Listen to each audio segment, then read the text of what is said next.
Hi, I'm Louise from Revolution Performance Mindset. Today I want to talk about the word, or two words, self-care. I hear it a lot, and actually I think when I very first heard it, I didn't really know what it meant. Yes, caring for yourself, obviously, but caring for yourself isn't about warm baths and chocolate and that glass of wine. I actually think self-care is knowing more about yourself so you can take care of yourself before you get to that point of overwhelm. For me, it's recognizing your triggers. What is going on? What is happening with you? Before you reach out for chemical alternatives like wine or things like that aren't so great for you, and knowing how to actually reach out to the things that might change your chemical balance better, like exercise or just getting out and going for a walk. So for me, self-care triggers is number one.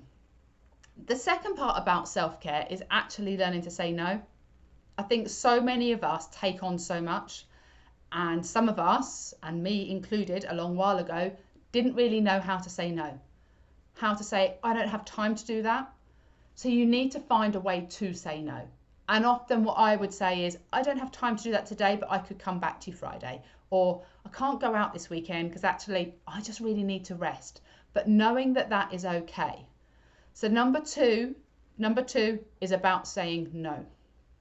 And the third point that I think has taken me a long time to get there, those of you that have families and perhaps children as well might also recognize this, but making sure that yourself is number one.